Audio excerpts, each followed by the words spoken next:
Hey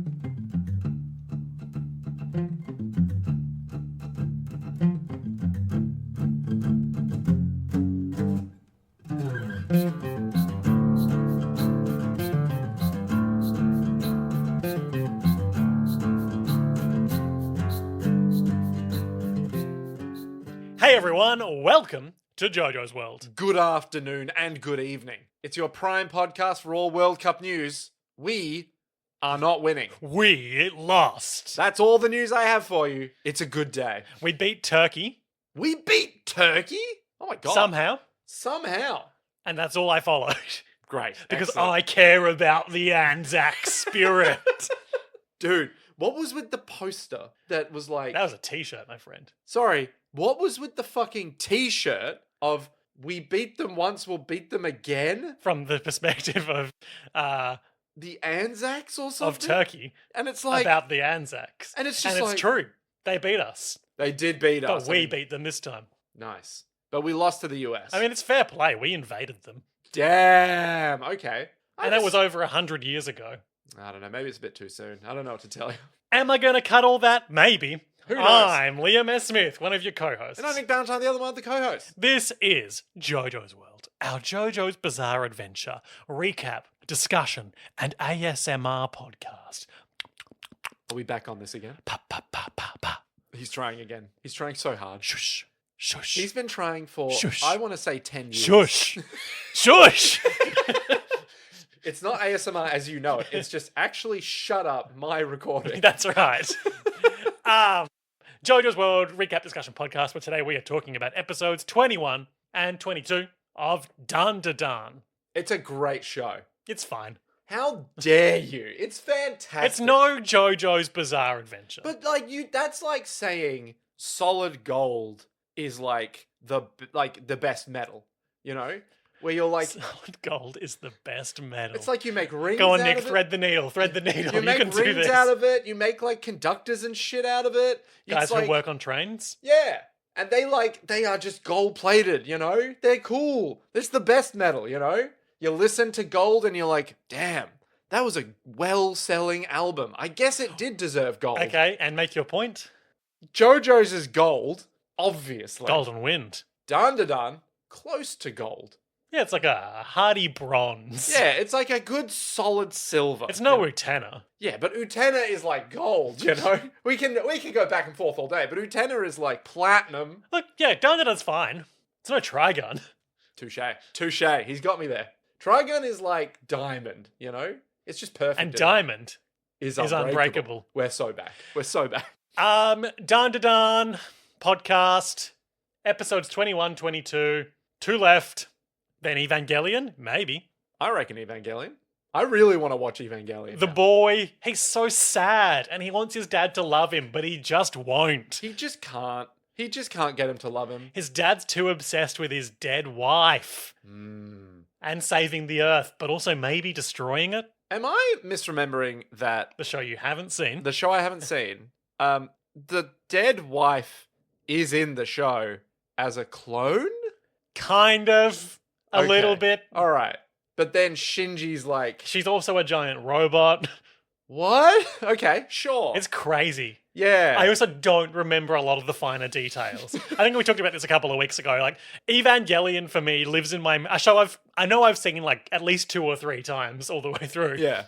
It just lives in my head as like a series of like distinct images, and a lot of the connecting plot tissue falls away as soon as I stop watching it. You remember people clapping, you remember Shinji getting into a robot, and you remember, I want to say, you remember like 2 other things. I mean, the more I think about it, the more like distinct images come back, but Yeah. I'm not really joining a lot of them up. Liam, did you actually watch this show? Multiple times. And you remember 4, 5 things from it? Maybe more? More. Okay. Do you remember it being good or not so good? I remember it being pretty good. Okay. So we should be fine. It's kind of iconic, if nothing else. I mean, it's got a huge influence on everyone. You know what it doesn't have, though? Shah Aznable from Gundam. If it had Char, none of this would have happened. 'Cause Yeah, worse things would have happened. more children would have died. Somehow. Now, Liam, Nick. I'm going to ask you a very important question. All right, if you dare. Do you think in like, say, one... Oh, did we say that I'm Liam S. Smith, one of your co-hosts? Yeah, and I've said that I'm Nick Ballantyne. Good. The other Just one wanted to get that on the record. Okay, great. Just in case there's a new listener who's like, who are these jabronis? I don't know what their names are and what their relationship is to one another. Well, guess what? Now you know, you That's right. sick bastard. Liam, I want to ask you, within 1 minute... Oh, before we get into that, Yeah, right? I cut a 20-minute conversation from the pre-roll of last fortnight's podcast, in which I described to you the crafting system of Final Fantasy XIV. You cut the whole thing? Yeah. You didn't even leave like a little like... No, hey, we I actually listened to talked it and it was actually pretty boring. Oh, wow, okay. Damn. So I put in a little The World interstitial being like, listeners, it was boring. Okay. But it was so... Well, okay, to be fair. And then later that very same day, podcasters and streamers Alike. Pat Stares At and Wooly Versus announced that Wooly, formerly of the Super Best Friend Zaibatsu, now of Castle Super Beast, would also be playing Final Fantasy XIV. Because and so now I it's the sent best Nick time. that clip. And then Nick was like, well, shit, if Wooly's doing it, I guess I've got to too. Listen, and Wooly's now great. he's in. I've got my hooks into him, listeners. He's crafting, he's gathering. No, Now, we but- won't describe those systems because it would be very boring. But he's excited by it. It's not boring. It's really fun. And It is. It's just boring to explain the systems in minutia. No, but the problem is we got me, you, and two of our other friends That's right. in on Final Fantasy. You obviously, long-time player, have been explaining things when we're confused. Yeah. And then the other two are like, yo, I'm doing the main story hardcore. And I'm here being like, I'm just enjoying myself, guys. He's hitting his little piece of metal with his little hammers. Yeah. Tink, tink, tink. And I'm like, oh, I just made 98 bronze. Liam, I just made 98 bronze. And I'm like, Nick, why are you just clicking your hotbars in combat all the time? You guys are so upset that I click things on the hotbar. Like, I've got my numbers for, like, some of it. But then when I need to summon my little guy, I'm like, oh, I'll just pick it with my mouse. I'm not going to say that you're playing the video game wrong, but you are doing it in a way that's anathema to me. But it works. It works so well. And that's fine for you. You didn't mean that. The when you important said- thing is, Yeah. the story is at its most boring, but it's still fundamentally fine. Yeah, it's entirely serviceable to playing the game. But, my god, I do not want to deal with more, like, fetch quests for NPCs that That's are 5 all the minutes away. game is. Oh, fuck. Okay. It's just the riding around them gets better. Yeah, okay, alright, fair enough. But I could just do more gathering. And then it's like the other people in your... Basically, it falls into a rhythm where rather than it being like, okay, you need to go get these 3 things.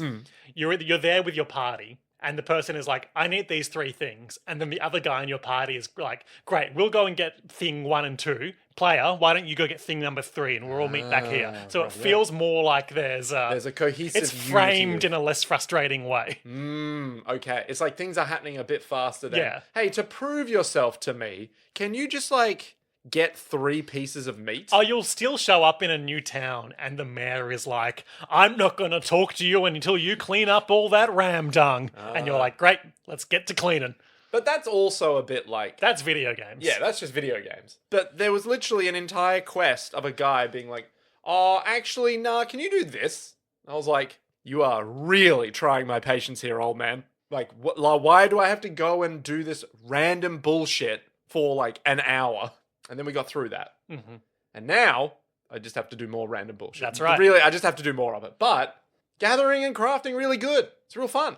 And neither of you guys are doing any crafting.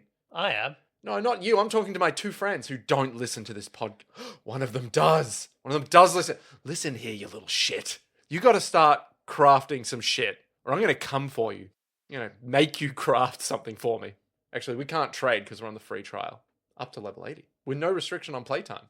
Look us up, listeners. We're on the Sephiroth server. If you dare. Mhm. Now, Liam, I'm going to give you 1 minute. A minute to win it, if you will. To try and come to some kind of summarization of these 2 episodes. I don't know if you're going to pull it off. I don't even know if you Okay. can even start. Like, the point of this bit is to make it brief, so you don't need to stretch out the intro. Or do I? No, I won't. All right, you get 1 minute starting. Now! Gigi and Okarun have their duel. Okarun stunts on Evil Eye Gigi and then is like, you're so weak, I don't even want to fight you. And the little boy who's possessing Gigi is like, but I want to fight you, it's fun. And so they goad him into a new status quo wherein every Tuesday after school they'll meet up and fight if Evil Eye promises to behave himself at other times. And it works. Then the Crabman shows up at the house with a Minecraft guy and a bunch of Minecraft blocks, and they rebuild the house to restore the status quo. Then a new, worse guy appears, the Wario to Okarun's Mario, who's following him around and being his nemesis, big, fat, glasses nerd, being like, how do you talk to girls, good Okarun? And they fight an invisible kaiju at an apartment complex because it has one of the golden balls in it. The end. Damn. You know, that was pretty on point. But it wasn't the golden ball at all, was it? It looked like one. Well, it sure looked like one, yeah. We don't know what it was. It could still be one. Yeah, but you missed the most important part. Kaiju. Oh yeah, then it turns into a big Godzilla at the end. Power Ranger style. Yeah, it's great. We love it. We love a good kaiju. We watched a couple of Godzilla movies together recently. Godzilla -1? That's right. -1. And Shin Godzilla. Shin Godzilla still holds up. Solid. Still incredible. Solid movie. He lumbers through the streets. He hates himself, but he hates you more. And it's what he represents. And then he turns into a big lizard who kills everyone. You know, it makes you think maybe the political system is kind of a lizard. It has its downs, and then it has its real downs. But if we all work together, we can become... We can crash a train into a dinosaur. Yeah. And isn't that what being a human's all about? And as for -1, that's about how you can't live with the shame of not being a kamikaze pilot. Apparently, it got real backlash in Japan for like borderline tarnishing the heroic imagery of our brave. No, like the opposite. For valorizing the shameful culture that led to the glorification of killing yourself. Kind of. It was sort of like, hey, maybe fighting for your country is a really cool thing to do.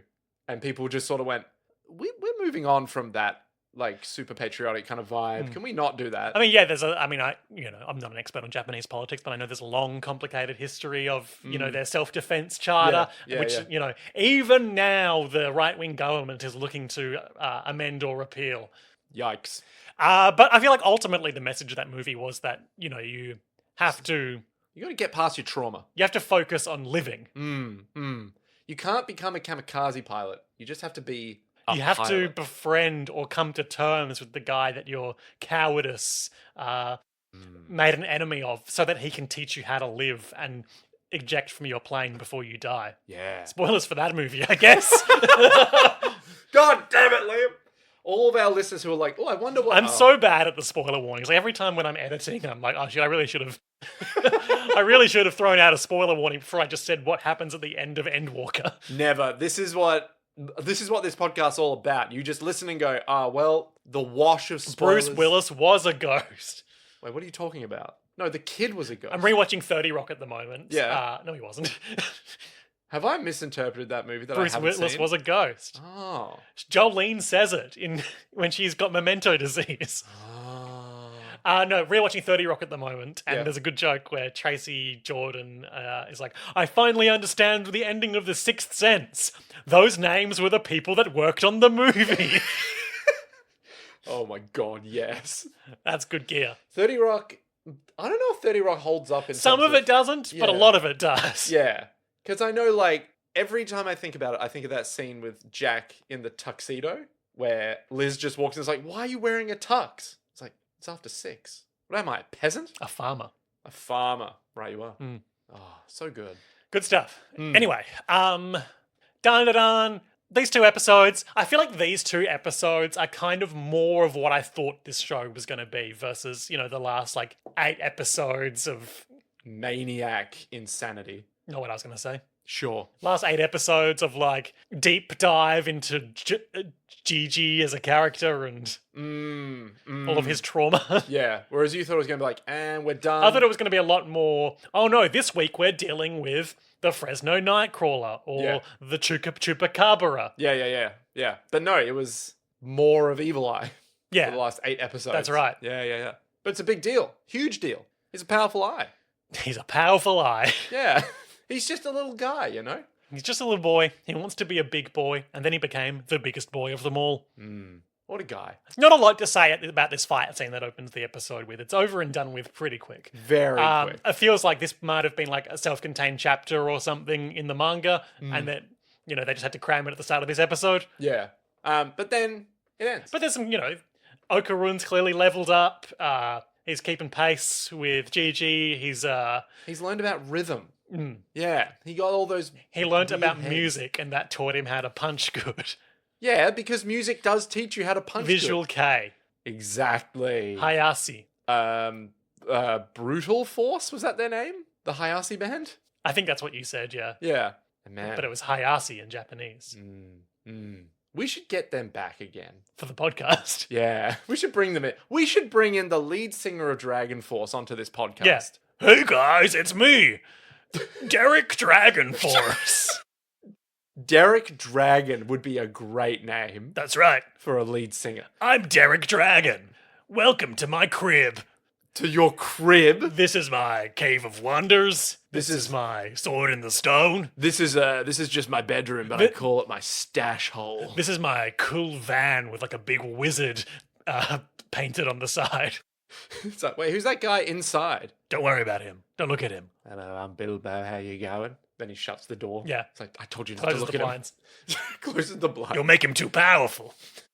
Anyway, yeah, look, Okarun, he's doing kicks. There is a cool moment where Gigi flies up in the sky and drops a purple energy house on Okarun, but everything goes red because it turns out Okarun is in fact in control, and he's too fast. Dragon Ball Z teleports into the sky behind Gigi, smashes him down, and he gets all that like really scribbly animation. He's like a mass of black scribbles with two like headlight eyes. That's cool. That's stylistic. He's the furious version of himself. He's like when EVA Unit 1 goes berserk mode. More references. More on that in future. Okay. But then eventually fight ends with our boy Okarun going full throttle. Yeah. Because he must. And he does a sick combo. He Roman cancels. He does like a guard break. Yeah. Corner bounce. Yep. And then you basically go full quarter circle back. Yeah. Forward, heavy slash with a dust. Yeah. And then aerial dust. And then you bring them back down, but before they can recover, you Roman cancel. You chuck water on them. That's right. Because they're sitting right next to you, obviously. Yeah. Yeah. And then you get them out of their evil eye mode. I drank all the throwing wine. It's one of my favorite 30 Rock jokes. The hell's the throwing wine? It's I'm just recounting jokes from other shows now, but yeah, that's our podcast. Tracy's wife Angie's reality show where people keep throwing wine on each other, and Jenna comes in drunk and she says, "I drank all the throwing wine." What's the name of that show again? Queen of Jordan. Queen of Jordan. It's My House or something like My that. Way Till Payday. That's right. What a strange series of jokes. Good stuff, good stuff. Yeah. So anyway, the fight ends, basically. Okarun goes normal mode. And he's standing there normal style, and they're all like, Okarun, do you need help? Do you need us to step in and help? And he's trembling, but he's like, I'm so strong and I won. You're too weak to fight me, Evil Eye. And Evil Eye is all like, ooh, I want to fight you so much. It's fun. I want to fight right now. And Okarun's like, no. And we're imagining him being a little starving boy, staring out at his window at the other kids, being like, ooh, I wish I was fighting them. I wish I was butchering them and murdering them. But Okarun's just there like, no, he's like, I don't want to fight weaklings. You're a weakling. And he's like, no. And he's getting really, Evil Eye GG is getting real, like, infantile. Like, he's angrily, like, stamping his feet on the ground. Like, I want to fight. He is ultimately just a child. Yeah. Okarun wraps him around his little finger. He plays him like a goddamn fiddle. Tell you what, we'll fight every Tuesday. But there's a longer walk up to that, you know? Yeah. It's like, I don't want to fight a weakling. No, I'm strong, I'll get stronger. Yeah. Okay, well, I only want to fight you. I don't want to fight someone who's fighting someone. I want fight monogamy. I want this to be an exclusive I don't want you to be slutting it up and fighting other humans. And he's like, but I want to fight other humans. Like, well, too fucking bad. If you want to fight me, you just have to fight me. Yeah. And so they agree to the terms. Every Tuesday after school, they'll have a little brawl. Yeah. And in exchange, he's not allowed to kill all humans. Which I think is a pretty good deal. I think that's, And he what does he do? He more or less is like, fine. But he like personifies his, like, it's a very Oh, childlike his- thing yeah, to do. His cursed murder pants. I don't even know if it's a curse. It struck me as like child psychology. He's like, these want to kill all humans, so I'll give them to you. He takes off his underpants. All the girls like, except for Granny, who's like, nice dick. So he takes off underpants, hands them to Okra, and he's If like, I I'll take beat care of you, them. I'll get them back, and then I can kill all humans. And he's like, fine. And then transforms back to normal Gigi. And normal Gigi, naked, is just like, oh, hey, Okurin. Yep. What's going on? They give the underwear that embodies the murderous desire, figuratively speaking, to Manjiro. who's like, I'm going back home now. I'm leaving the show forever. Goodbye. What did he say? He was going to become a sleeping bag boo tuber. That's right. What is that? Like, Unclear. what the fuck is a sleeping... Anyway. Like reviews, maybe? Sleeping bag reviews or sleeping bag stunts? Oh, sleeping bag stunts. He wanted to be a headstand YouTuber before. Yeah, which obviously, huge risk. Because... because of what it did to his head. Exactly. But now, sleeping bag boo tuber, mad gains. Sleeping on the job. Exactly. Your entire job is now sleep. Do you remember that YouTuber who... I do. Dangerous sentence, I know. His whole thing was he would just like sit in the corner of his room smiling at the camera for like 5 hours a day. No. And he was doing that, and someone broke into his house, came into the room, saw what he was doing, and then just like edged out of the room and shut the door and left. I don't know if that's true, but like, I don't know if that was a setup. It would be a hell of a long con if it was.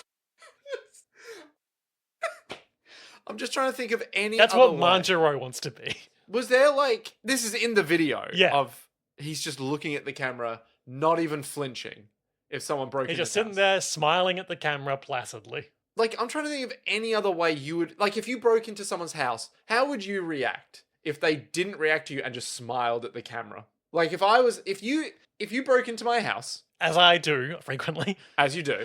Nick and I have a sort of relationship where, to keep him on his toes, I ambush him and attack him at random intervals. And I'm always ready. I keep a gun under my house for this exact moment. But when he goes to get the gun, oh no, something happens, and then he's trapped under the principal post. No, don't move me. Don't move me. I paid a lot of money for this house, okay? Just everyone chill, okay? I've got the gun, all right? That's the important part, okay? And then I down attack here. him. I'm helpless, but I have the gun. Help me, stepbrother. I'm trapped under the principal post. No, don't help me out of here. Don't help me out Is of that here. anything? Help me, stepbrother, trapped under the principal post. Yeah. No, just hold on. Just wait, okay? Just wait. Years have passed.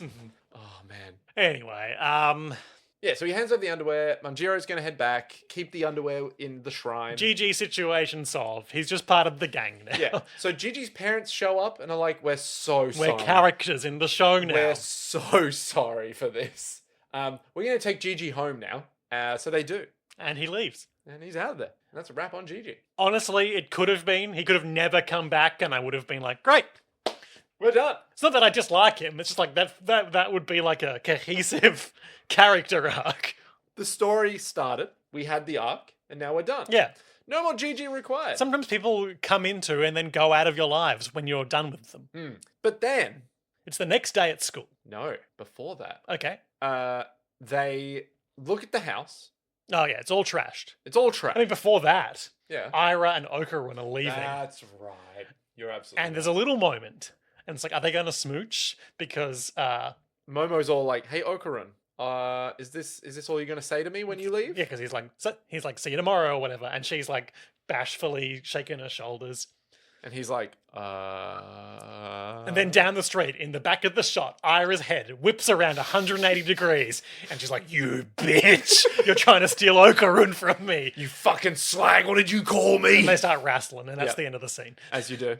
And then, yeah, Ira and Okurin leave. Seiko and Momo look at their shattered house, which is in tatters. And they're like... Shattered and tattered. Yeah, they're just like, well, we can't really rebuild the house. So they go to a spa day. And they have a good sequence of... It is Granny Psycho, Momo, Yep. Turbo Granny Cat, and Hana? Hana, Hina? the... Hana? Yeah, Hana, the female anatomical dummy who has no legs and is just an anatomical dummy on a post. Yeah, they're also there. They all go to the spa. So And they, they're in the hot springs, they're in massage chairs. I turned to Nick when I saw those massage chairs and said that would fix me. Because it would. how would it fix you? I got so much stiff shoulder pain. Look, I wonder if this will pick up on the mic. Now that's ASMR. Pop, pop, pop, pop. I've got such stiff shoulder pain. Ow, ow. It sounds like a Ow. cement mixer. Oh dear God. What do you... Oh no, that doesn't feel healthy at all. Stop going to the gym so much. No, I need a massage. It's work desks that do it to me. Oh, when you're just like sitting with like hunched over and stuff. I try not to, but Yeah, no, I feel but the damage is done. If only there was a way that we could have like a new body and this time we don't mess it up. Maybe I could just transplant my Yeah, brain. Ginyu Force style. Yes. What's Ginyu Force? From Dragon Ball Z, Captain Ginyu. Hmm.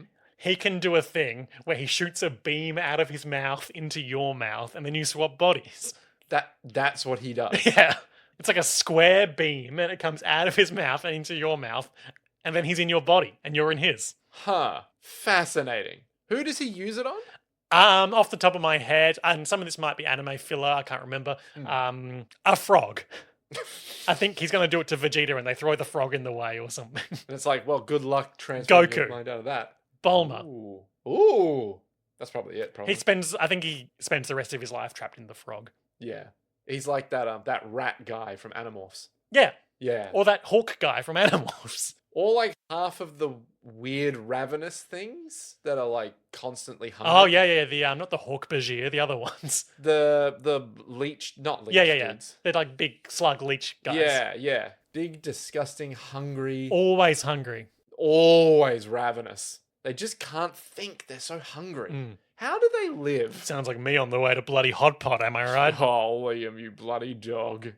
Yeah. It's- so, where are we up to? Yeah, so they go have the spa day. Yeah. And it's like, that was all of our money. Hooray! Oh no, we don't have anything to Such rebuild the fun. house. So they go back home, and who should be there? But this weird... Is this now or is there a day at school first? No, I think it's now. Where I suppose there's- I could check my photo notes. Yeah, I'm pretty sure there's a weird Minecraft. Yeah, there's a guy. Minecraft character with like a square anteater face. Yeah, I think his name is Ludris or Lupris. His name is Ludris. Ludris. like play, like Ludens. Yes, exactly like that. He's Homo Ludens, like Hideo Kojima. He has an entirely blocky body. Like He looks exactly like a Minecraft character from the head down. yeah.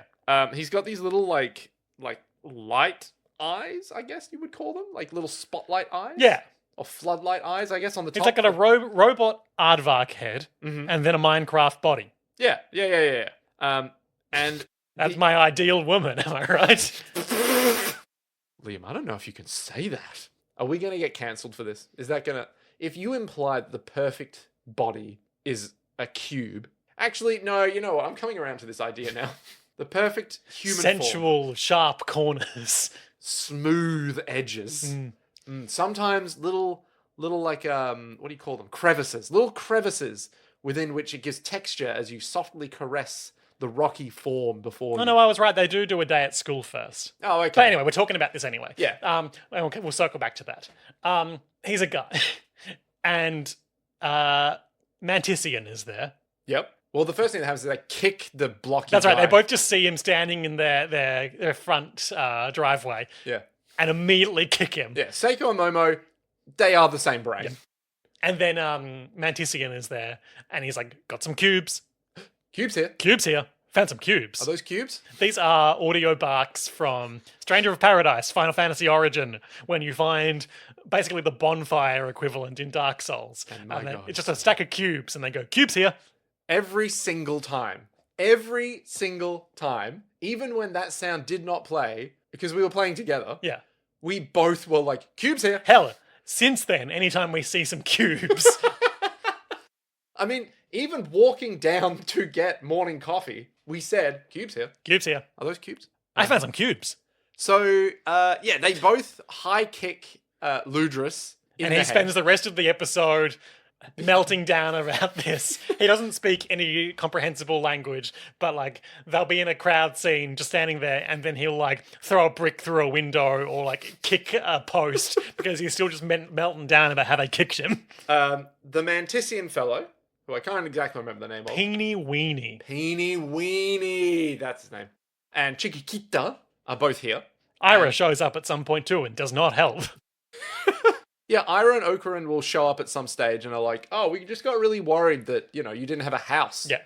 So he's got these cubes, and the cubes are Minecraft building techniques, where you can stack the cubes together, and then if you hold an image of what you want them to be in your mind and like smudge them, it's like they'll clay. turn into that object. Yeah, it's like clay, but future tech clay. Yeah. It's really fancy. It's like Minecraft. They're playing Minecraft. The Mantissian guy is, while all this is being explained, explaining that Ludris is really honored to be here. Really happy to help out, even though he's kicking the dirt, smashing the rubble, and hucking sticks through windows. His people are good at building because they're Minecraft. They just love to build, They just crave it. They crave that mineral. Remember that? They crave that mineral. Wasn't it nutrients? I think we're talking about different things. Excellent. So, they basically get to it, and they all help with building the house except for Ira, who just keeps Chiquita. Oh no, you're right. It was this scene first. I got confused from my photo notes because there were two identical scenes of Okarun and Momo saying goodbye outside the house, bookending this sequence. Yeah, no, because the first one is the Ira bash down, and then the second one is her being very happy. Which makes me think again, this house building thing was probably just another self-contained chapter. Oh, maybe, or maybe it's more than that. Maybe because I don't think it feels like so directly repetitive if there's like a chapter or two break between those two sequences as opposed to like 3 scenes of a 20-minute show. And you're like, well, that took all of 8 minutes. Yeah. So, okay. So they rebuild the house. It looks beautiful now. In the sense it looks exactly the same. Yes. I think Okarun's like, I just got worried that you were like, not going to have anywhere to sleep. So we came back to help out. Anyway, I'm off now. Yep. Cut to Gigi's family. Because I think they spent the whole night rebuilding the house. Yeah. So it's the next day, early morning. Gigi's parents are driving in one of those charming little Japanese utes. A K car. Yeah. A K ute. K truck? I don't know. And he's running behind it because there's enough room in it for him. Yeah. And his mum is being very Gigi-esque. Like finger gunning out the window, being like, you're running too slow, Gigi. And she's driving. And now it's like, oh, when did you get a personality? Yeah, so she... A, like, we see where he gets it from. But B, I mean, I don't know if she was like... She's just near polite. Suicidal previously.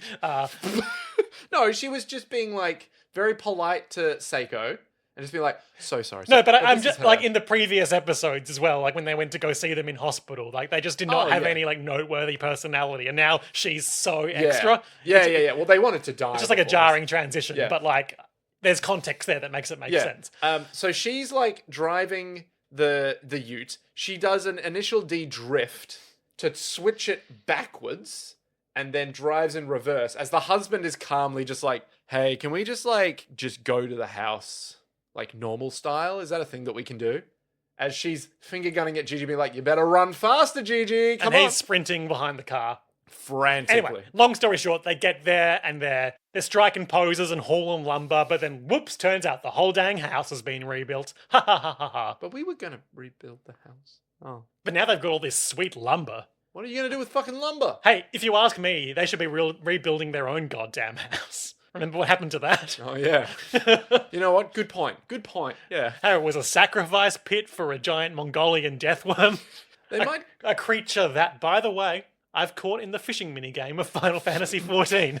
You caught the giant Mongolian... Well, the Olgoi Korkoi. What's the Olgoi... Olgoi? Oh, that's a Mongolian word. Anyway. The next day at school. Yes. It's Gigi time. So Gigi's walking with Momo. That's right. At this point. And... he makes his move. Yeah, Momo's like walking along being all like, yeah, so how you finding life being possessed and all that? He's like, I've had the evil eye come out a few times. Whoops. But turns out he's behaving himself because he's super into this deal he cut with Okarun. He really is a child. Even getting some of his excited emotions, not just wanting to kill all humans. Oh, that's nice. He really feels in tune with Evil Eye now. And then he makes his move. Momo, are you in love with anyone? We have a moment of existential dread. Yeah. Momo. Stop. Pan up from her feet to her face. Everything turns white. She freaks out. And then immediately is like, fuck off! And then some other girls come up. Yeah, that's right. All the girls come up to Gigi and are like, Gigi! He's so cute. So cute. What You know have what you teen girls sound like?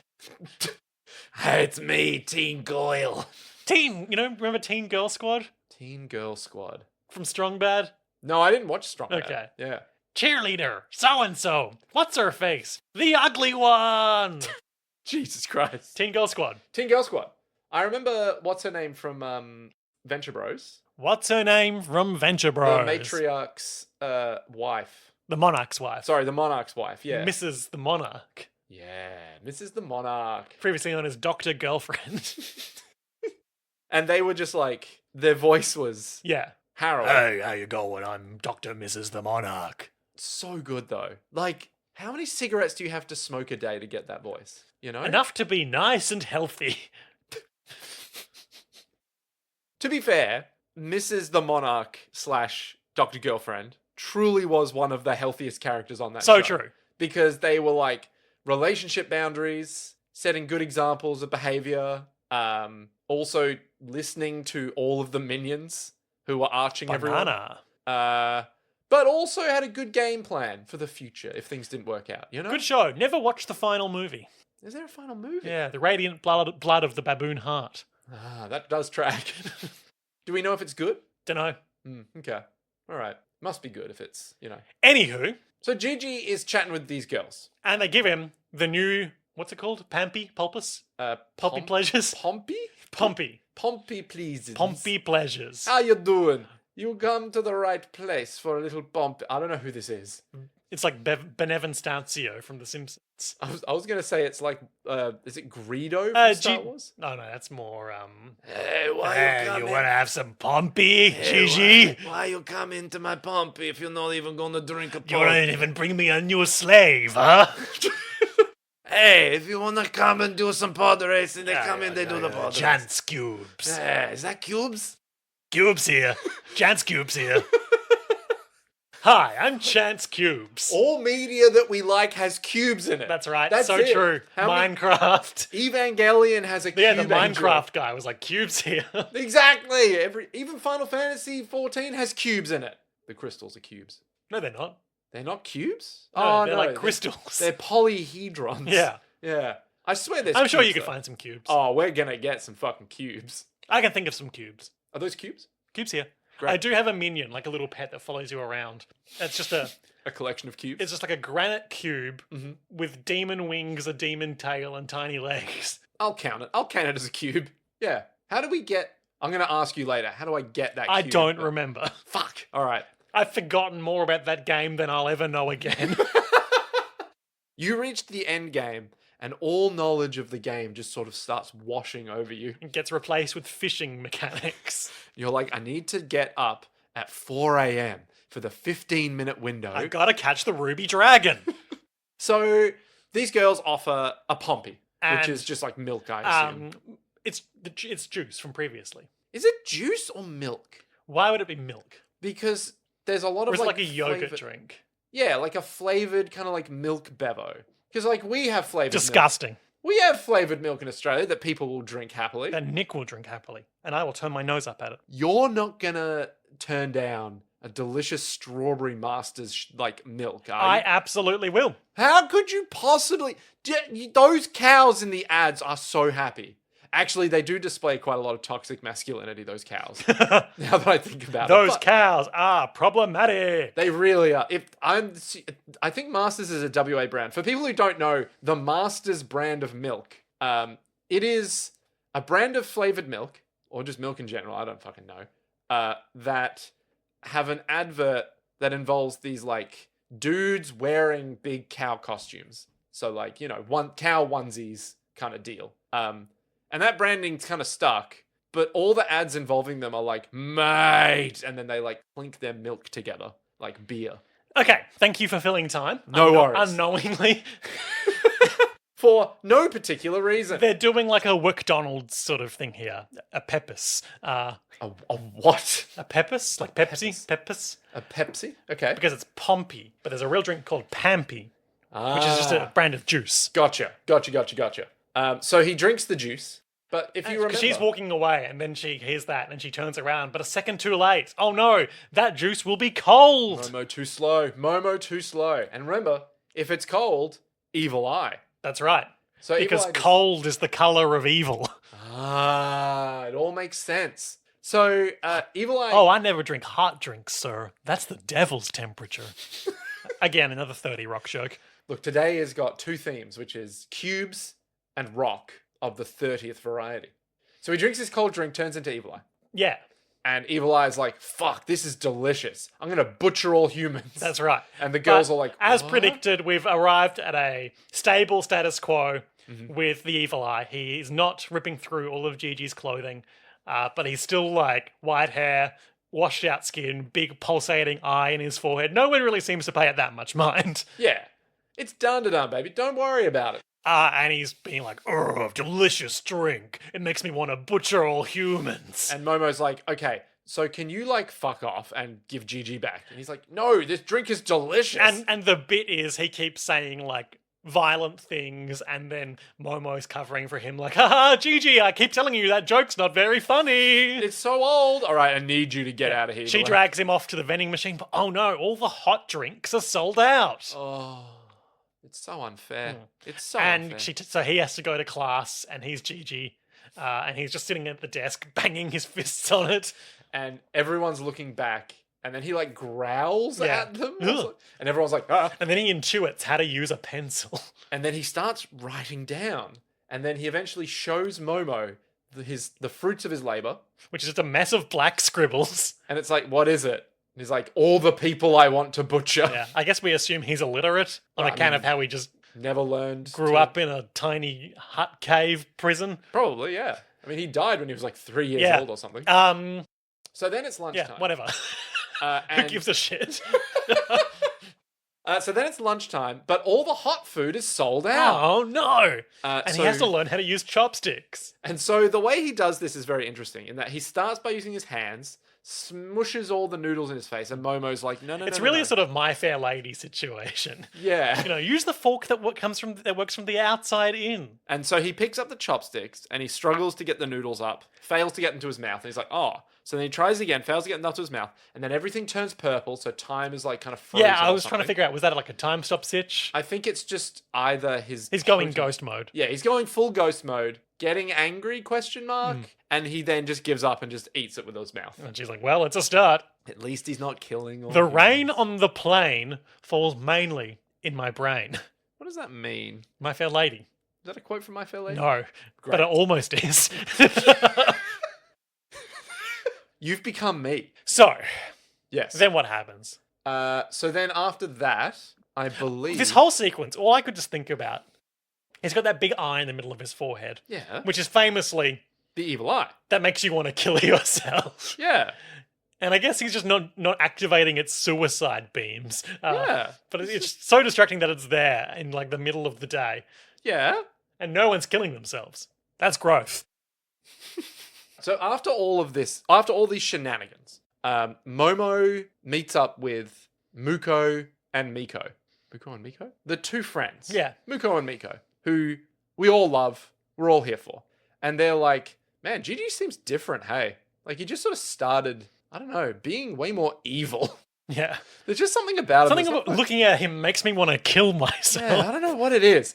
He keeps talking about butchering people. That's a bit odd for him. Oh, well. Oh, sorry. I just want to circle back because something a little confusing does happen, which is when they're in class and he's scribbling all his butchering malarkey. Yeah.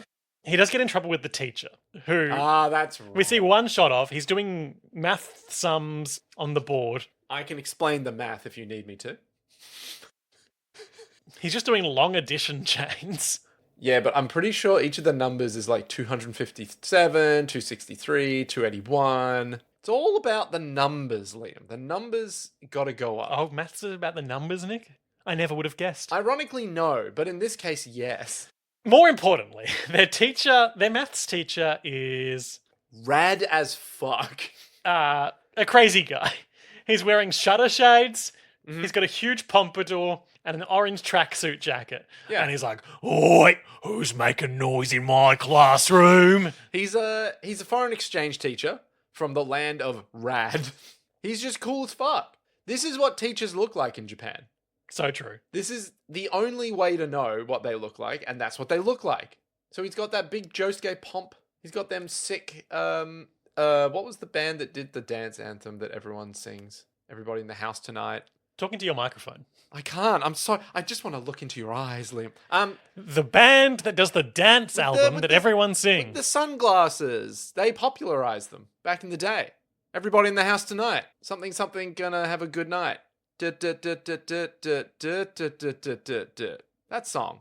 With the guy with the hair. Something unusual happens to end the episode. Miko and Muko are just at the door in the classroom with Momo. And Okarun is in a different scene in his end of the classroom.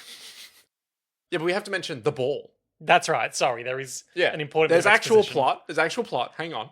Because Momo doesn't have a smartphone anymore, she didn't know this, but the group chat is blowing up at the moment with an urban legend about a haunted apartment complex where a golden ball is floating around. The golden ball. And they're like, wow, Gigi sure has changed. Maybe he got possessed by that ghost from the haunted apartment complex. And Momo's like, what? And then they show her a photo of a golden ball. And what does it look like? A golden ball. That's his testicle. Then there's a post-credits scene. So, where the biggest dweebus we've ever seen is standing over Ken Takakura and is like, "You're my enemy, Ken Takakura." My enemy. That's right. And And he's like, "What?" And then we get the next episode.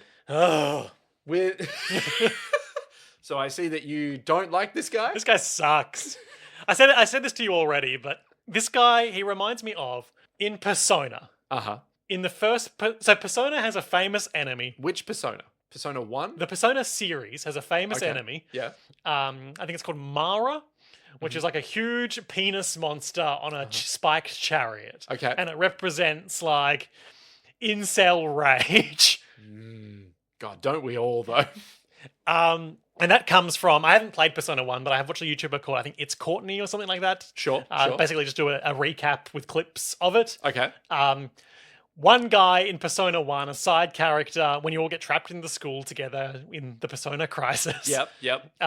He basically goes like full incel mode and is getting really fucking angry that none of the chicks want to sleep with him. And then he manifests into A giant penis? evil penis monster and you have to fight him Right. as a boss fight. So he is the first instance of the giant Yeah, penis yeah. monster. Are there other giant penis monsters that you have to fight in Persona 1? I think that's the main one, and then it just becomes a recurring enemy in the rest Right. of the As series. as incels go on the rise in society at large. Sure. Yeah. But he's giving that guy to me. Oh, absolutely. He has the vibes of an anime fan. I said it. Well, we see that he's got a heap of Gundam accoutrement. Exactly. But he is, I think I said to you, he is like the sad, pathetic part of all of us, where all of us deep down have those insecurities about all the things that, you know, we sort of move past. As Not like, me. I'm pure of heart. Liam, I've seen you play Final Fantasy like a crazy person. Yeah, my Final Fantasy character looks like their maths teacher, not like this guy. Yeah, but you have done so much fishing. Yeah, It's and crazy. I'm at peace with it. Fishing is a peaceful activity. Anyway, this guy sucks. Yeah, I think I said in my recap, but he is basically like the Wario to Okarun's Mario. Yeah, he is He's very... the same archetype of nerd, but worse in every way. Yeah, he's like me, full stop, in normal everyday life. Nick, you shouldn't be so mean to yourself. Let me be mean to me. So, yeah. You've got a certain charisma that this guy lacks. Well, what can I say? Wait, is that all I have? Go on. Take the compliment, Nick. Never. I'll never take it. So, we get basically his morning routine. Yeah, the next episode, we go back like a month, and it's the day where Momo and Okarun, this is like the second day they knew each other or something. Yeah, where they wanted to hang out all day, but they couldn't find each other at lunchtime. Yeah. So, we start on the morning routine of He's getting this up guy. 5 a.m. Which is crazy. He's combing his hair. He's having a shower. He's selecting his pair of glasses from a rack with like 40 pairs on them. They are all the same set Yeah. of glasses. This is insane to me. He cleans his teeth, then has some toast, and then cleans his teeth again. Yeah, that's a bit much. He is crazy. Like, fundamentally, that's an insane thing to do. He should just clean his teeth, have the toast, and then go on his way. Liam, I didn't know that you needed help, but That's actually better. what do you mean that's better? How is that better? Clean the teeth after eating the toast. What the why on any level would you eat the toast after cleaning your teeth in the Because morning? then you're running to school with the toast in your mouth. Okay, so your point is that you can be more typical anime character. You can sleep in for longer. I'm all in. I'm all in on this plan now. After that, I'm so in. That's my morning routine. I get up, I have a shower, I brush my teeth, And then and then I eat my 8 cashews. do you not eat the 8 cashews then clean your teeth? No, because I'm eating the 8 cashews on the walk to work. Okay, but that's different. That's like you're having a little snack with your walk. That's not breakfast. That's my breakfast. I don't want to go into this dark. It's normal. It's It's so- the ideal breakfast. Oh, it's crazy to It's me. got protein, it's got healthy fats. And it's got the vibes of a crazy person. Like, have your breakfast at home, then clean your No, teeth. because then I would have to get out of bed sooner. What? No, just eat faster. Just I'm eating as fast as I can. So, yesterday, I was telling you I was, playing some board games with friends. as I Dune, do. like a pervert. Oh, yeah. The OG Dune. So good. David Lynch's Dune. Apparently, one of my friend's brothers, Brother! when they were living together, they found them in the shower because the reason they found them was that they went to the kitchen and the big stock pot was missing. And they were like, that's weird. And so then they were like, my brother's having a shower. What's going on? And then they found out they were in the shower with the full stock pot eating just pasta out of the stock pot Pasta seems wrong. because it was more time efficient That's not right. to eat it that way. And I was like, there's so many things wrong. Is the with hot this. shower boiling the pasta? Is that what's happening here? No, it's already cooked from the stock pot. Like, they made the meal. That feels like a good way to burn yourself. It feels like a good way to be insane. Like, who's gonna, like... Well, look, whomst among us has never indulged in the luxury of a shower beer? Well, that's different. The beer is contained over And here, whomst the amongst water's us going there. has never eaten a full mango with their hands in the shower?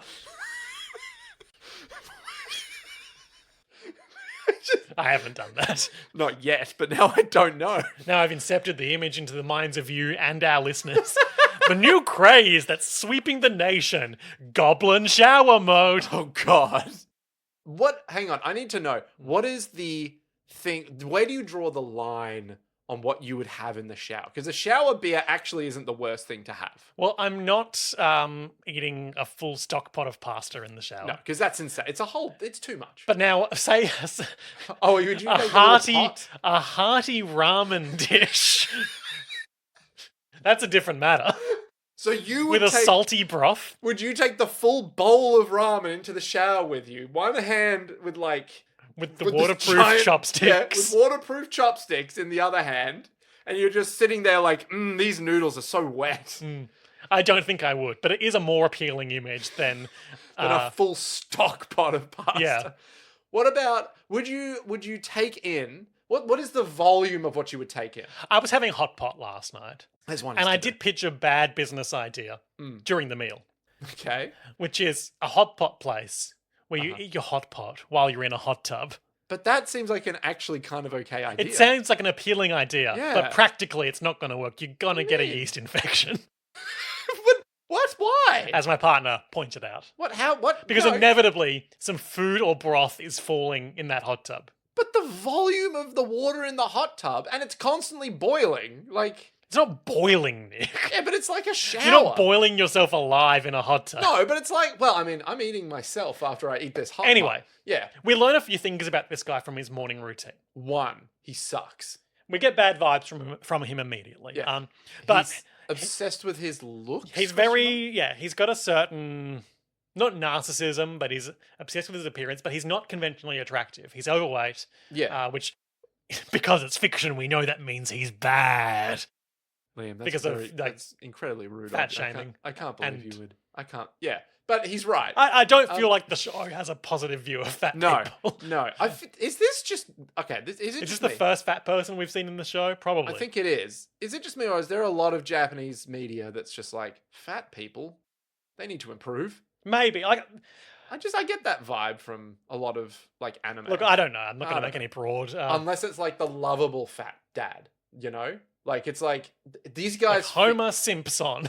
I was gonna say like that assassin dad, like the ex Yakuza dad anime. I don't know what. He's like he's House husband? No, because that's sort of like shorts. There's like a proper anime. Oh, I don't know. Where there's like a big chubby dad. Oh, he's like a convenience store worker or something. Yeah, I don't know what it's called. And he uses like chopsticks to take a down guy, or like household It's like scissors. an action comedy manga or something. Yeah, very much so. And he's like, well, the One Punch Man, but he's just ex Yakuza kind of guy. He's John Wick. He's John John Wick Wick. worked in a shop. Yes, exactly that. He seems to have good vibes. But it's also kind of the joke, like, oh, imagine a fat guy being a cool assassin. Yeah.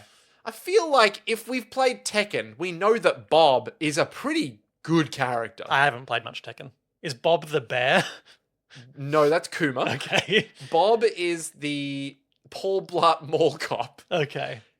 I think he's quite literally a security guy. Look, he's the point. All the issues of like society's views on fatness aside, this guy's not drawn like an attractive character. No. But he's constantly combing his hair and like checking himself out in the mirror. He's got like the shing Then sound there's like with his glasses. on his walk to school, there's two like really clear moments of like he's dancing and vibing. the person he wants to be versus the person he lacks versus the confidence he lacks to actually be that, because he's walking to school and while he's alone he is loudly singing to himself and like striking dance poses, and then as he detects someone coming up behind him he like trails off really quietly and awkwardly until he's silent when they walk past him. Genuinely. And the other side of it is, for all of his frequently combing his hair and making sure it's sitting just so, and wearing his school jacket open, by the time he gets to school, it is buttoned up to be like a perfect student uniform. He is so insecure, but he wants so hard to be cool. He has 4 different coloured combs in his jacket pocket. We have all been him at some point in our lives. I refuse to let this slip. We are all him. His on some backpack level. is also like the back of a Gundam Yeah. jetpack situation. Yeah, it is 100%. So he obviously is like similar to Okarun. Yeah. He embodies that kind of nerd archetype. He wears like his interests as his backpack. He's got like sleek ass fucking sneakers. Yeah. Well, early Okarun had a lot of like lack of confidence, self-hating issues. And he was very meek. But he was just kind of, meek and kind of beaten down by his lack of belief in himself and you know, some light bullying from his peers. Yeah, he was... This guy, Where Okarun was like very silent and very like innocuous. This guy spends the episode like fabricating a rivalry and like how to describe. He's like stalking, pushing himself as more confident than he actually is, on the belief that will just like it'll click. That's it. He will fake it till he makes it in terms of being cool. Yeah, which obviously never works, and none of us would ever know what that's like. He's all of us. Look, without going beat by beat, we speed run the day where Okarun and Momo are like newly interested in each other but keep missing each other, and we see that this guy has always just been out of shot the whole time, following. Is he following Okarun around or looking for Miss Ayase? No. So he basically realizes, he clocks in at the beginning of the day, hey, Momo and Okarun are hanging out. Yeah. That's weird. So he follows Okarun to learn his moves because he's obsessed. He's like, you're a nerd too, but the cute girls are talking to you. What pickup artistry are you doing to make that work? What is the secret to being attractive? He does this is my relationship advice. He's focused on the outcome. That's right. Not the experience. He's like, are you peacocking? Are you negging? Are you because displaying a higher value? I need it to work. Are you doing a magic trick? Yeah, and it's like, basically for the whole day, he's just watching Okarun from afar, and they do the whole like, oh, we couldn't find each other thing, and then they like, the clacking of teeth happens. And it turns out he was there the whole time. Yeah. And then immediately after, he's in the room with Okarun, because apparently he's in that class with him, and he is reading. Yeah, Okarun's in the same way his- Okarun's reading his like weird cryptid magazines, this guy's reading like military sci-fi. Yeah, his Gundam bullshit. books. Yeah. So he opens up his Gundam books and is all like looking over them at Okarun, being like, "I must confront him." An amount of time is passing in this sequence because the end of this brings us up to the modern day. Yeah. So he does a whole thing where like he keeps walking past Okarun's desk trying to draw his attention. One of them is he builds an entire Gundam. Like a little model kit. Yeah, like a full blown, like, I don't know, foot and a half. It's like 30 tall. centimeters long. Yeah, like a big Gundam. And he keeps walking past Okarun's desk and being like, oh, holding it up. And because Okarun is so introverted and also not really interested in what this guy's putting down Yeah, anyway, He's just like, okay. he's kind of got his own thing going on. Yeah, he does what all of us would do, which is look up, maybe nod, and then And just go back to to his book because that's Yeah. what he does. Yeah. And then eventually he finally confronts him. We get to the scene from the end of last episode where he stands over him and he's like, Okarun, you're my enemy. And he's like, What? Me? why But I'm me? just a little guy and it's my birthday. I didn't do anything. And he's Why like, does everyone fucking bother me? I just want to hang out with Miss Ayase, not hang out with Ira so much, and have ghost GG be adventure, and get okay. my testicle back. So he is very much like, listen here, I've seen you with Momo. You're not And conventional. with Ira too. You're not conventionally attractive. Why are the cute girls talking to you and not me? It should be me. What did you do? I'm going to kill you and take your skin, Okarun. Tell me about yourself, you sick fuck. At this point, I need to point out that one of the songs that is being sung by this guy. yeah, this guy's singing to himself a lot. He's singing a lot of songs. Can I? Unlike Okarun, who's never heard of music. It's true. It's true, and that's why we love Okarun. I'm going to give you one guess as to whose theme he's been singing. Ultraman. You are so wrong, Oh. and you're going to laugh so hard. Gundam. Char Aznable. Yes. Haha. Char Aznable's theme, Char Gakuru. He sings it twice this episode alone. What do we know about Char Aznable? What does it tell us about this guy? Char Aznable is... He wears a lot of orange. He's from space, and He's 180 centimeters tall. One of the men from space. Yeah. I'm 180 centimeters tall. Are you Char That's Aznable? right. He wears a mask. He's the Red Baron. Wait, he wears a mask? Yeah, he wears like Oh. a hat with like a visor. Do you mean he wears a helmet? Yeah, but pointedly, like you're not seeing his face. He's masked. Oh, so you never quite know who he is until... Because then in like Gundam 2 or whatever it's called, the second like of the original Gundam series, Yeah. he abandons the identity of Char Aznable Oh. and becomes Quattro Bagina, a guy who looks and acts just like Char Aznable but wears sunglasses instead and claims to be a good guy. So he does an opposite Weather Report, where Weather Report was a good guy, and then he goes, no, I'm a demon, and becomes Wes Aquamarine. I mean, But in a Gundam that's not exactly way. what happened, but kind of. But kind of. I'm Quattro Bagina, and they're all like, hey, Char, how you doing? I haven't seen it. That's just my impression of it from seeing some clips. Amazing. Amazing. And then the final movie of that trilogy is Char's counterattack, and he's like, that's right, I was Char Aznable all along. I think, again, I haven't really seen it. Apparently the I see you, my enemy, I see I was you. wondering if this was a Char thing. It is quite literally, Kenta quotes Char's line, I see you, my enemy, I see you. Because he would be talking to Amuro, right? It just says it's Char's line. Okay. Yeah. Because Char and Amuro have like a little- fated little- nemesis situation going on. little something, They're something. rivals who make each other stronger. Oh, a little shonen rivalry? Or, yeah. Yeah. So, there's a lot of... Because at the start of the series, Char is like the recurring nemesis. And it's like, oh no, it's Char! And Char's a really good pilot, but he has a kind of shitty mech. Yeah. okay. And the main guy, he's just a starting pilot. He's just kind of figuring it out. But he's He got has the best Gundam. mech. Yeah. Yeah. He has the special, sleekest mech. That's right, for that. yeah. Is it from the R&D facility or something? I don't really remember. Like they built it on like one of A those moon. tube space stations, you know? Oh, one of those spinny boys. Yeah. Yeah. That's not a Dyson sphere because that's a sphere. Correct. It's not a the same Jeffries one- tube. That's a Star Trek thing. It's the same as, what's it? Hardwired Island. Sorry, say that again. You know Hardwired Island? Oh, Hardwired Island. I Yeah. didn't pass those words you said yeah, at all. Hardwired. That's a TTRPG by the Australian game designer Etten and collaborators. We've played it twice now. And both times, pretty good. Yeah, I enjoy it. Look, yeah, Char Aznable, this guy. Do we even get this guy's name this episode?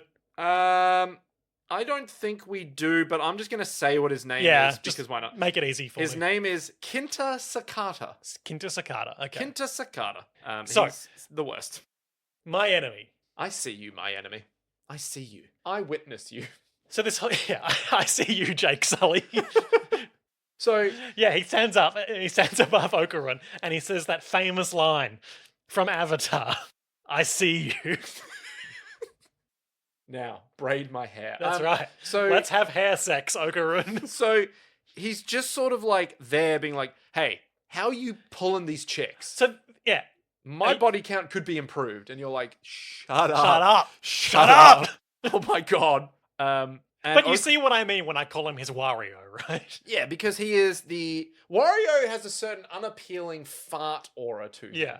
This guy also has an unappealing fart aura to him, but he's not. And he full looks like Wario. a worse version of the other guy. Yeah, where Wario is a playful minx, because And so sexy. well, he's got that huge mouth. And that huge ass. Oh yeah, all the better to fart with. He's a small business owner. Is it the Mario Strikers thing when Wario wins or gets a goal, he eats the soccer ball and then burps so Yeah, hard that rings a bell. that everyone just dies? It's like, damn, son. Anyway, point being, he sucks. He is definitely the less And, appealing. Yeah, this whole like fast thing happens right here and now with two characters we've never seen before. It's making Okarun's life miserable because Momo comes in. Yep. And it's like, Okarun, I found the haunted apartment. Let's go after school. And then the class president that we've never seen before is like, excuse me, you're always coming into other people's classes and some of us are trying to study. Could you be a little more respectful? I believe we have seen them before, but we'll talk about that another time. I don't give a shit. Yeah, Okay. alright. Point being, we've never met this fucking person Nick before. spent all day being like, she was in the OP the whole time and you've never noticed. No, this and is so, not- And so was he. This was not in the OP. That's a different... Oh, okay. Yeah. But apparently this guy was the whole time. Yes, that guy was, and this... Wario. And this is, I think, the lady that we enhanced. No, No? because that's the lady who has a part-time job with... I could have sworn. the lady they enhanced her because it was like the girl who runs the maid cafe. Yeah. That was the point of that. Yes. Sorry. No, you're right. No, don't worry about it. The thing you said would be crazy and wouldn't make any sense. This would be insane. And it makes me think so much less of you.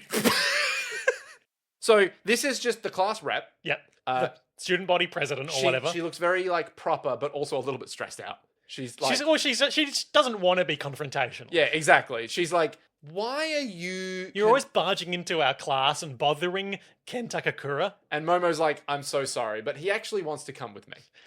Are you bullying him? Like, where were you when Okarun was getting pushed on the floor by a big boy, right? Literally earlier this scene... And I think that some time has passed.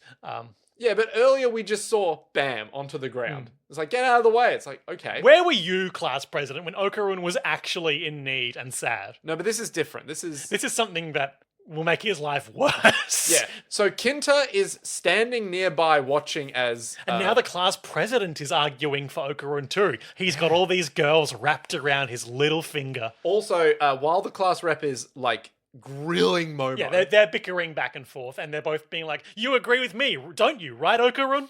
No, Okarun agrees with me. Don't bully him into agreeing with you. You're the one bullying him into agreeing. Yeah. If we can't make this work, what are we doing here? I'll kill you, Rin. I thought you were going to say Liam. I think her name's Rin, yeah. So she's not a significant character then? I think she will eventuate to become more She'll significant. have a little arc. I think she'll probably have a little arc, Okay. yeah. She's certainly more designed than many of the minor characters Exactly, we've seen. yeah. Sometimes you can just tell with anime, you know? Exactly. But behind Rin is like two... In the same way that Momo has Moko and Miku... Yeah, Moko and Miko? Ira Miko. has her two dead minions. The class rep has two minions as well, who are both nodding in the background. Dandadan says girls be moving in trios And men are sad little and shells. lonely. What does that say about Except for society? Gigi. Well, Gigi also sad, but in a different way. He cares too much.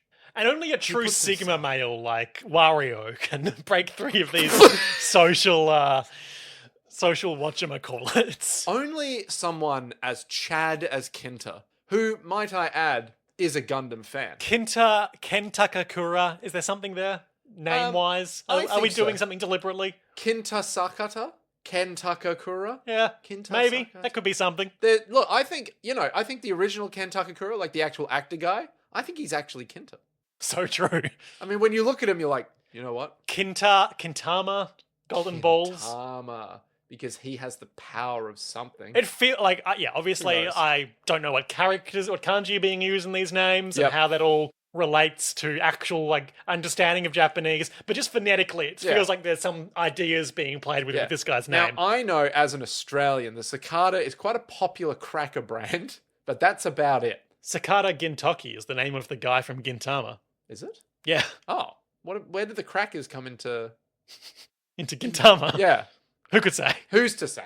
Anyway, so Kinta's standing there, and he's like, I have to assert dominance. So, earlier in this conversation, Momo has also made a crucial error, which is referring to the golden ball or the Kintama that they want to get. So he, in his incel pickup artist brain, has been...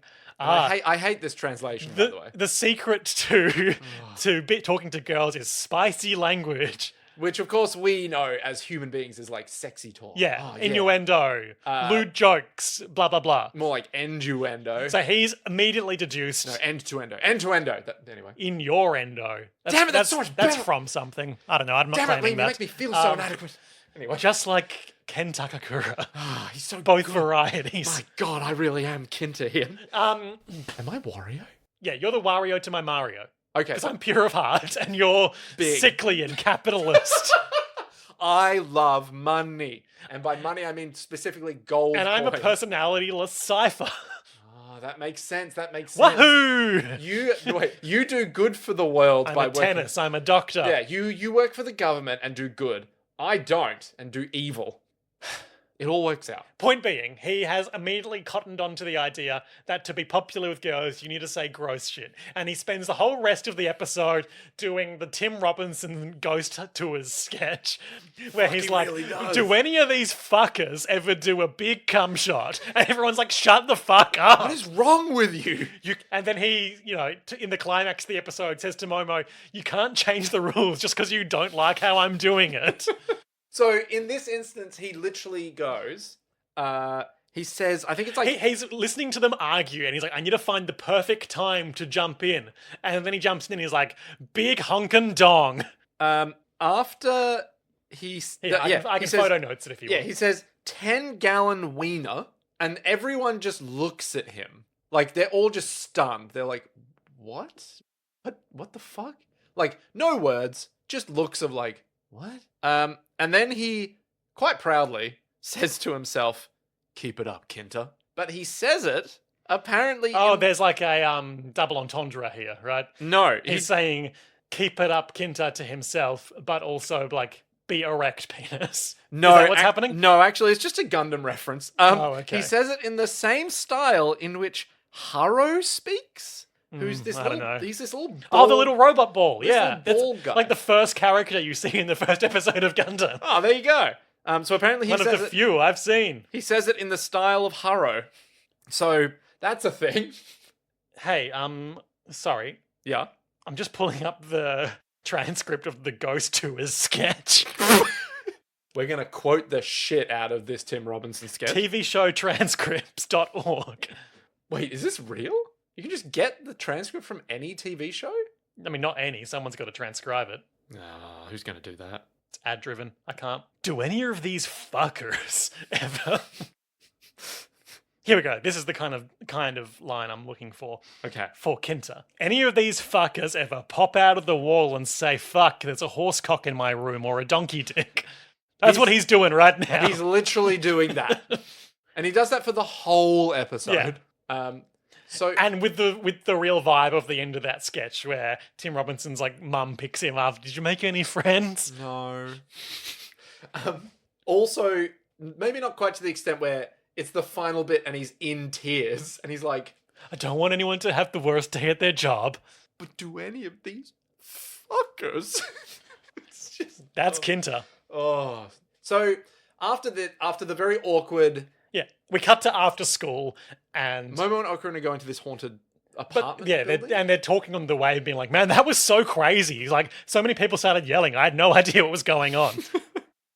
But they never say, "I'm so glad that guy just brought up that 10-gallon wiener and diffused the whole situation," because they wouldn't. Because who would? Yeah. So basically, this place is like an apartment building where the gold ball has been sighted, and they're here to take a look around. But who should be following them? Bad vibes. But our boy Kinta, who is right now plotting away to use the spicy talk, just all over the place. I want to gain that technique of using spicy talk. And then he starts striking some poses, which I believe is another Gundam reference. He's doing a lot of posing in general. It feels like he wants to be more charismatic than he is. Yeah. And as he's doing that, he accidentally slaps like a bucket. A paint barrel or something. Paint bucket. And Momo and Okarun turn around and he meekly walks up. He's like, "Oh, hey guys, it's a big coincidence that we're all here at the same time, isn't it?" Yeah, he immediately goes meek mode. Yeah, which we all have done in the past. Stop saying that! You know it's true, The Liam. voice breaking as I said that. That didn't hit too close to home at all. See, it just goes to show that if you need to bring down anyone, you just say, "You're like that weird guy on Dandadan," and they'll go, "You shut up. I've never been like him." He's walking down like it's like a little underpass where like you would start where the mailboxes are at the foot of this. Yeah, it's like the bike locker mailbox area. And he walks through the covered part of that, but then everything goes green, ghost mode. What? And something picks him up and hucks him. Towards Momo. Yeah. And his first thought is, at this rate, our lips will touch. What a freak. He knows what he's about, okay? You don't get characters like this in JoJo's, you know? What are you talking about? You absolutely would No get one's this horny in JoJo's. I mean, if I had Other the than like gall of Yukako deer, Yamagishi. all the pedestrians are this horny. Yeah, but no like Main characters. Yeah. Well, they're all sort of caught up in their own sort of shit that's going on. But if they had some downtime, then they'd become pedestrians. and as he's flying towards Momo, Okarun goes ghost mode and like elbows him in the face to parry him. Yeah. So this little gold ball just sort of leaves. Yeah. Well, they both like grab at it with their powers for a sec, but turns out there's they can tell there's a body around it. There's something invisible there. Yes, it's more than the ball, because when Okarun goes to grab it, he literally, I don't know if you noticed, but he literally goes to grab the ball. Yeah. And his hands get stuck. Yeah, So I did he's- notice. He's gripping something, but Never tell me I didn't. so he's gripping something, but they don't know what it is because it's invisible. And I think, I can't remember if it's now or in a bit where Momo's like, "This is so unfair. Yeah, Like, they- why they- is it invisible?" They chase it and fight it unsuccessfully for a little while. She's like, "This sucks. I can't fucking see what I'm trying to hit." Yeah. Kinta tries to help Oh, at one point. At this point, Okarun's like, "Hey, this isn't a ghost at all. It's something with a physical body." Yeah. Kinta tries to help and is all like, "I got this," and uses a jet stream attack, Yeah. Oh, some other stuff happens first, which is another Gundam reference. They leave him with their bags, and he says, "Braja," like Roger, but bra, because he's trying to be gross. What's wrong with this man? What's wrong And with yeah, this man? they run away from him a bit. Momo shouts like, "Shut the fuck up, Yeah. dickhead!" Yeah. Just quite literally, what is wrong And then with get you? after that golden ball. And he's like, "Well, why can you do it? Why you can't change the rules just because you don't like the way I'm doing it?" Do any of these fucking... Yeah. They chase it onto the roof and get knocked around, and then he does his jet stream attack. And the Which jet is stream running. attack is... It's never since Phantom Blood's Thundercross split attack have we declares seen it. something so anticlimactic. So it's the attack that never works. Mm-hmm. He declares it, and then he puts his hands in front of his And he head, kind of awkwardly runs down the corridor a and big trips. cross pattern, runs forward, and then trips over because there's nothing there. But turns out he does have some crucial knowledge because he's been reading those sci-fi magazines the whole time.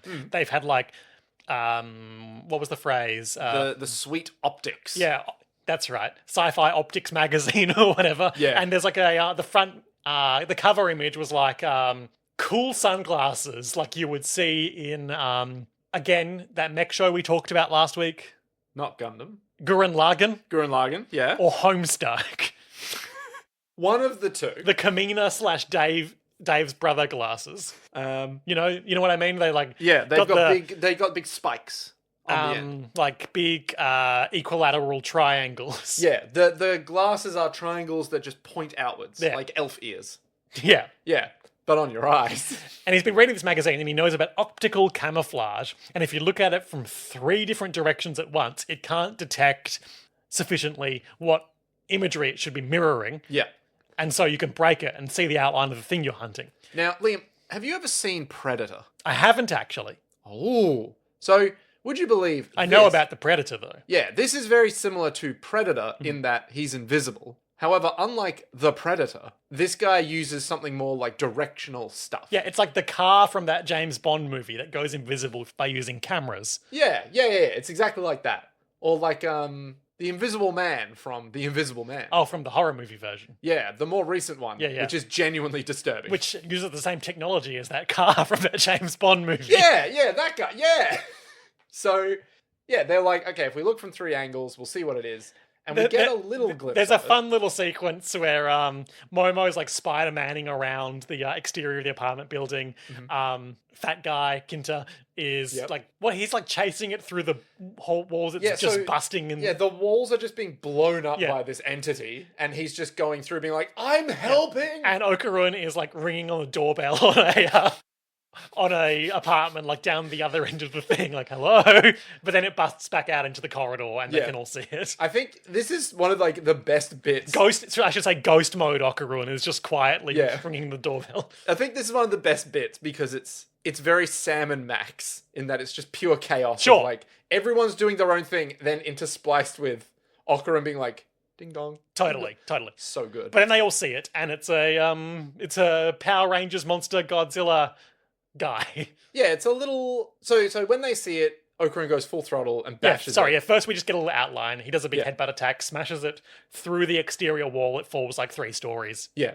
And then we see a little dino kind of little vignette where Momo says to Kinta like, "Hey, I don't know how you knew about that technology, but thanks. How did you know about it?" And they just keep walking, and he tries to do like a big monologue about like, "You see, I was reading my magazine."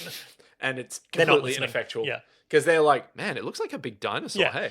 Let's talk about this big old dino. So this dino, it looks like a Power Rangers dino. Yeah, so start with a T-Rex or a Godzilla in your brain. I got it. Yep. It's got thick, meaty haunches. Meaty haunches. Oh. The kind you'd love to just fry up and take a big bite of. Oh, yeah. Love to take a big bite out of a meaty hauncher. Its whole body is like a really like rubbery like tube texture. Yeah. Like, it has accordion vibes. Yes, exactly what I'm trying to drive at. Yeah. You know, that sort of it's like in and out. ridged in and out. Yeah, like big jagged, tessellated like rectangles that form something that's like a breather where you squeeze it and it goes down. And then, like you compress it, it brings it up, and all the like metal rings. It's got some of those kind of Ultraman enemy lines, like we've seen on the Serpoeans a lot. Yep, for sure. Big horns, and it's just got like a mean eyes and a cheeky little grin. And it's just kind of evil looking. Yeah. Oh, it looks like it sucks. Which is very ironic, really, but you know. And they're like, let's go down there and get that ball. But then, as they turn away, it starts to crackle with evil alien energy. What? And it grows huge mode. So it starts growing, and then it keeps growing, and then it grows to the size of a big fellow. And we see its cruel eye pointing through the crater they just smashed in the side of the building. Because it's huge now. It's obviously it's Godzilla, but it's also like in a tokusatsu show when they beat up the enemy and then it gets huge and they have to fight it in their mech. It is a kaiju. In the same episode where they introduced a guy who's obsessed with Gundam, are we going mech mode? Liam, I'm so glad you asked. But where would they get the mech from? I don't fucking know. Why are you we'll asking find me? out, I'm sure. Why are you asking me? Okay. I'm going to ask you. But then that's basically the end of the episode. Yes. Yeah. Highlights, lowlights. My highlight is the pandemonium fight chase sequence because Okarun rings the doorbell. It's just good. That's a good bit. Either that or just the bit where Kinta is getting ready for school because there's just something. The psychic damage. The psychic damage is real. Yeah. Highlight. I'm going to give it 2. The bit where I like to see Evil Eye Gigi's normal day at school. Just funny shenanigans. Like we are, like I've been saying for weeks, we're going to transition this guy to a character who can exist in the comedy mode of this show. Because he's still hella evil, but he's been forced to live a normal life. Yeah. How do you think Gigi's gonna take it if he's like constantly getting switched in and out? Like, It'll be fine. okay, That boy can bounce back from anything. he's just so spiritually strong. That's right. Lowlights. I know exactly what my fucking lowlight is. Go on. It's the exact moment where Kinta is singing and then goes like, harder, and then just Makes himself small. He makes himself small, and I hate it. I hate it so much. I could do too without real. Kinta interrupting the conversation and then just being like, horsecock. Yeah. But how else are we going to resolve that? Maybe they'll kill him. I don't want to say anything. It would be kinder. It would be kinder. The world would be a better place. Liam. Yeah. You now have met what I'm going to say is an unapologetic Gundam reference, who is all of us. Stop saying that. You know it to be true. I don't. Oh, well, fuck. I'm going to ask you a very important question, okay? That you may already know the answer to or not. I don't know. But what do you reckon's going to happen on the next 2 episodes? Entitled, Hey, It's a Kaiju, and Clash, Space Kaiju versus Giant Robot. Hey, I called that. Yeah. What do you think's going to happen? So, Who do you think's going to they got to deal with this Godzilla monster. Naturally. How do you think they're going to do it? So, look, I feel like inevitably Kinta is going to be involved. Mm-hmm. I don't necessarily love that, but But we'll take it. They're gonna it's gonna be the Power Rangers modus operandi, where now that it's huge, they're gonna try and fight it for a bit. But like, oh no, it's too big and too strong. We need to Get our big robot. Where are we gonna get our big robot from? A couple of ideas. Okay. Maybe Kinta manifests a power where he can 2 options. Okay. Maybe he can manifest physical objects, Okay. All right. or maybe from from psychic powers.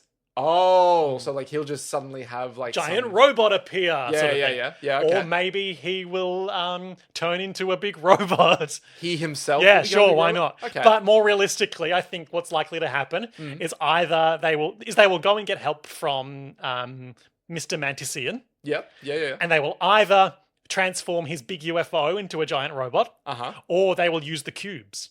The cube. The cubes. The beautiful cube. We need to make a giant robot. Let's go get a heap of those cubes. Right. Okay.